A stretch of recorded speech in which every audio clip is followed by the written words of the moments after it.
go ahead and update you guys because I have some more big news and I want to make a video like this every time something big happens so that you guys know kind of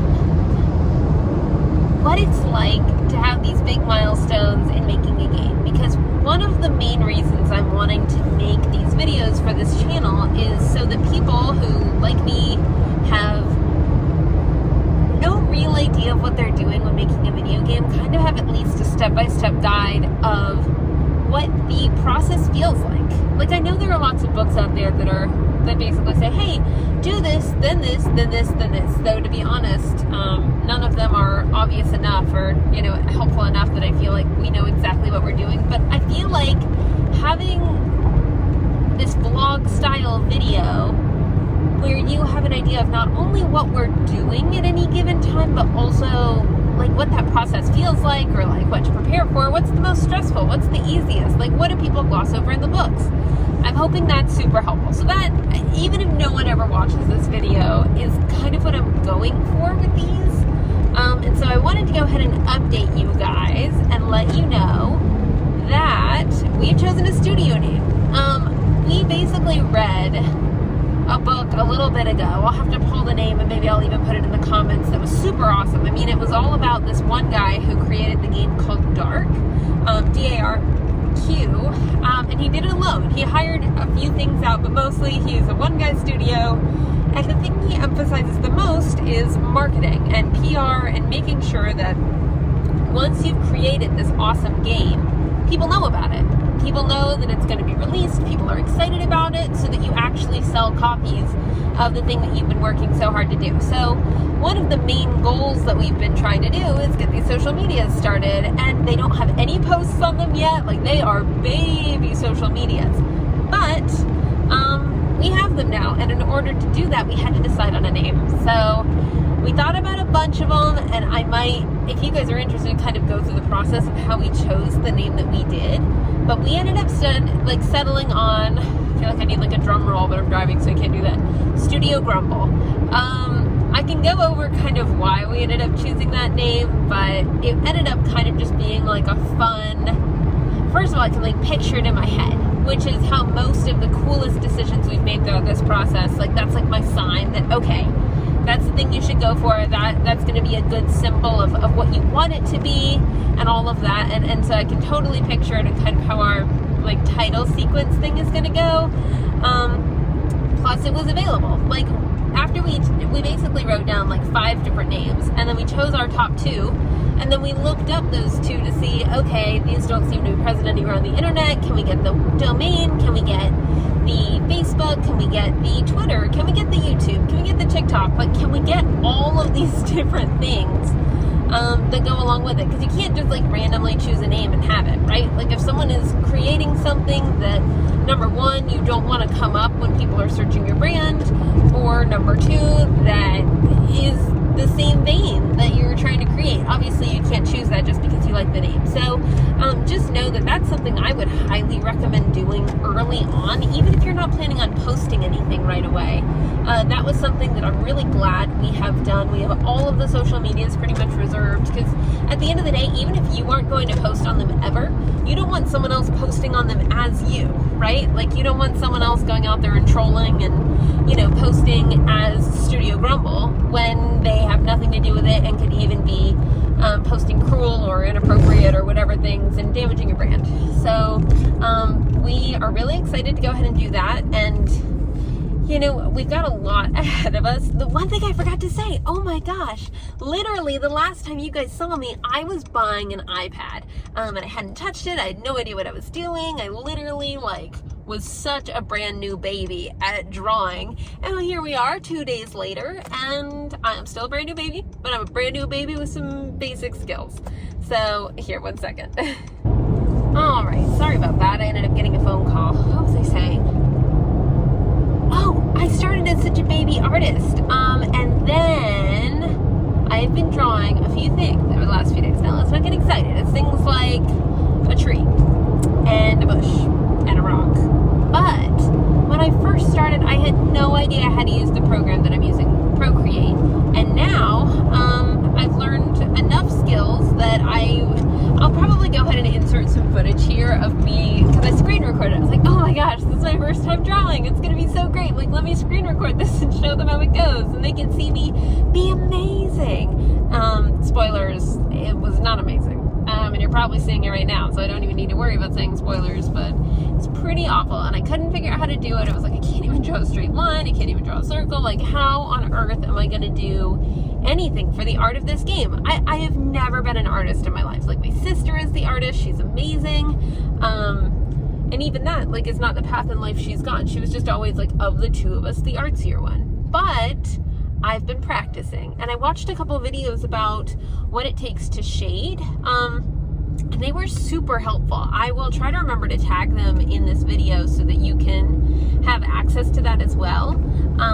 But they were super, super helpful, and they basically opened my eyes to, oh my gosh, that thing that I thought was so hard, like color blending and stuff like that, literally pretty easy and super manageable. And games, like, they make like 6 rocks and then they reuse them over and over, and that's it. They add some cracks, they add some whatever, and seeing that done, like from step 1 till the end, helped a ton. So if you guys need some really basic advice from one person who does not know how to draw to you guys who, you probably are better than me, to be honest. Like I don't see a world where you aren't. I have some advice, because the things that I'm drawing are not half bad, and not to brag, but I drew a bed yesterday, and it was pretty intense.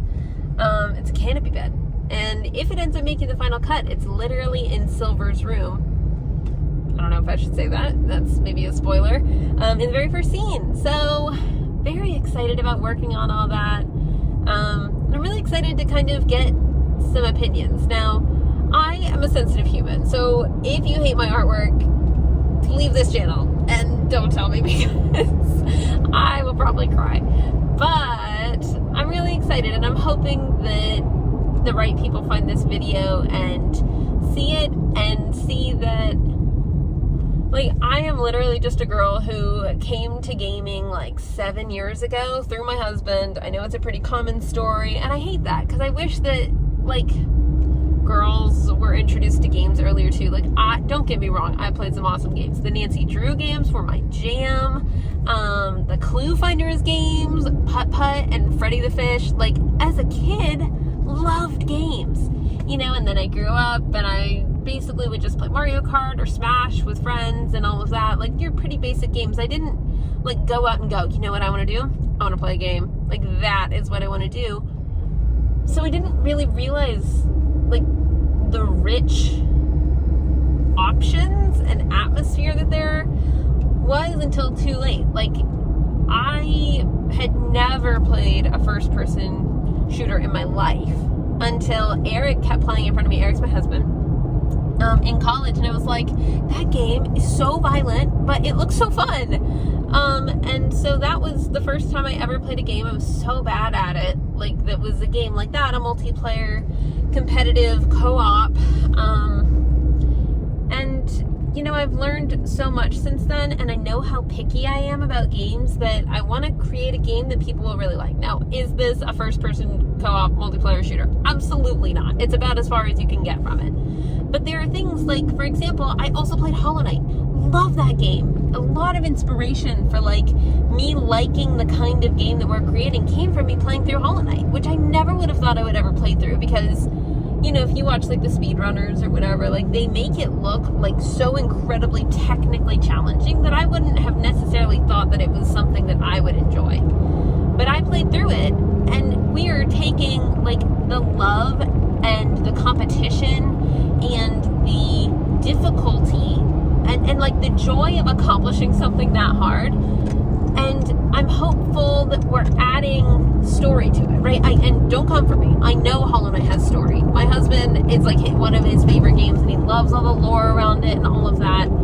But for me, who grew up reading, who loves, like, character development and everything there, I wanted to create a game that had a soul and beauty and an amazing, like, cinematic feeling soundtrack like Hollow Knight, but that had, like a really good story to it too. So that is the goal. Now, I'm not saying we will necessarily accomplish it, because this is our first time making a game, and I think it's great, but you know, everyone has preferences, and it's totally fine if not everyone loves it, or they're not story people. So we're trying to make it so that even non-story people, you know, you can quickly click through it or whatever, do what you want to do your whole speed running thing, just get to the combat scenes, which there'll also be plenty of.